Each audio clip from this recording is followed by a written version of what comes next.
All right, Shalom. I want to give all praise and honor and glory to Yahweh, Ba'ashem, Yahweh Shai, Ba'ashem, Wahawah Kwadash. Double honor to the apostles and the elders at Great Millstone for teachers, word and truth, and sincerity, and for ruling well. And salutations to my fellow Akim across the four corners of the globe, preaching in the name of Yahweh, Ba'ashem, Yahweh Shai. This is the brother Gabar YAHAWADAH from GMSHAWAII. Hey, and I just want to come to you with a quick update. It's a huge update. All right, and this is today is March 5th, 2019, the year of the Karagma. All right. Now, this is how Supreme Court precedence is about to be established in order for mandatory human microchipping is going to go down. And this is how the U.S. Supreme Court is going to get involved with the state's orders. All right. This is article that was posted on March 4th. It was sent to me. It's from colotv.com. It says bill banning human microchipping heard by Nevada lawmakers. It says Nevada lawmakers considered a bill AB 226 Monday that would ban forced human microchipping. Democratic Assembly Skip Daly presented the bill at a legislative hearing in Carson City, saying he was compelled to bring the bill in part in Slovakia to bring the bill in part due to a Wisconsin company offer implantable microchips to its employees. The microchipping was optional. Supporters of the legislation said the measure would ensure personal privacy. Assemblywoman Brittany Miller, a Democratic, indicated support for the bill and said she said and said Slaki, I'm excited, and said sees its potential harm with human microchipping technology, an idea that sometimes inspires science fiction overtones. I think that many times we kind of joke about things and we look at things as, oh, that would never happen, she said. The bill sponsor says he included an amendment banning the establishment of a voluntary program for microchip implantation. There is nothing beneficial that can come from this, he said, of the microchips. Any potential benefits from microchips in humans are overweighed by the potential for abuse, he said. A similar bill was introduced in Nevada Senate last legislative session. The measure receives a hearing but failed to get a vote in the chamber.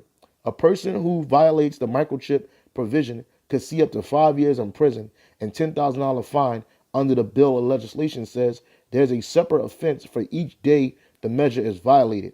John Pryor, registered a lobbyist for the Clark County Public Defender's Office, told lawmakers he had concern the legislation would stack charges. The measure, he said, will limit technological advancement in the future and prevent a willing person from implementing a microchip for their personal use. All right. Now, why did I say in the beginning of this lesson, this is going to be the precedence for Supreme Courts to get involved in this thing?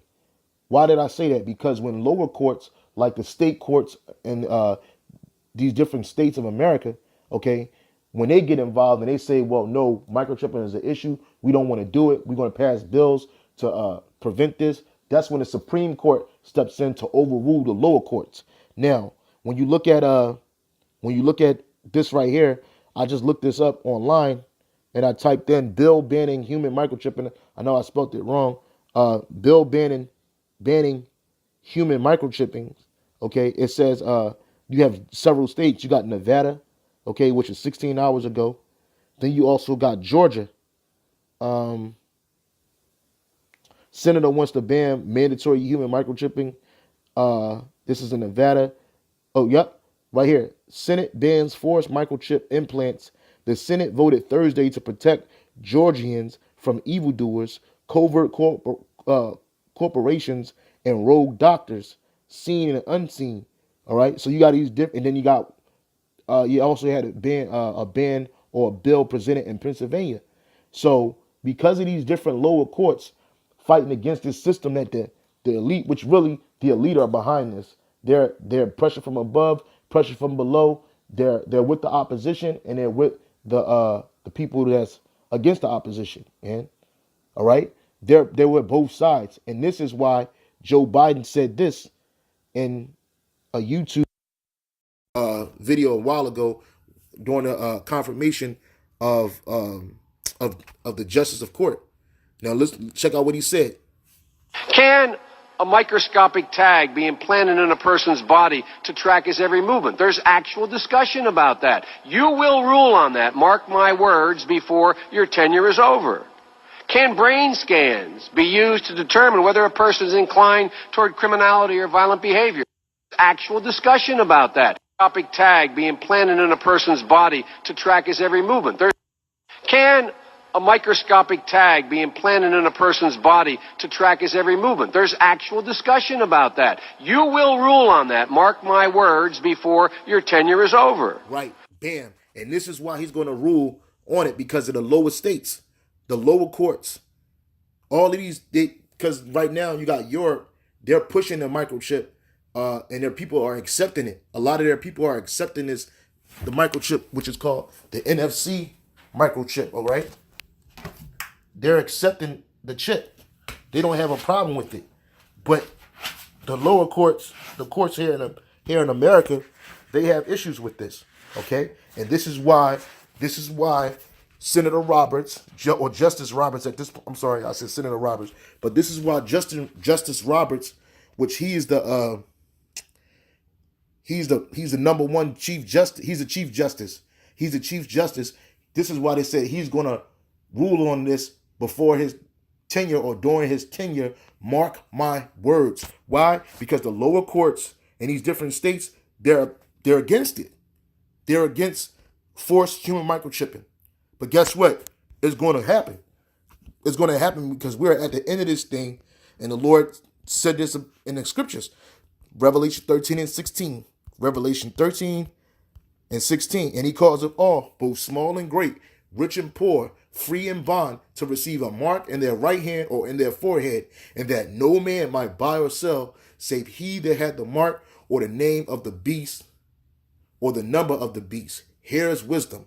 Let him that have understanding count the number of the beast, for there is the number of a man, and his number is 603 score and six. Right? Now that mark is charagma, and goes back to the word charax, which is a pale, okay? Which is this right here. This is what they're going to put in people, and this is why Justice Roberts is going to have to step in. The Supreme Court is about to be pushed in to this. All right, we're at the end of this thing. This is the year of the mark. Okay, we're coming up on the Passover. Okay, this is a serious time. Things are happening. Prophecies are happening. Prophecies are happening, and we're seeing it now. Okay, the mark of the beast is the RFID chip. This is what they're going to try to implant in the majority of the people, man. But the elect will not take this. This is the day of this is the hour of temptation fastly approaching. Okay? So I want to give all praise and honor and glory to YAHAWADAH, and double honor to the apostles and the elders at Great Millstone for teaching his word in truth and sincerity, and for ruling well. And salutations to my fellow Akim. Keep pushing, keep striving, and praying. We almost out of here. Shalom.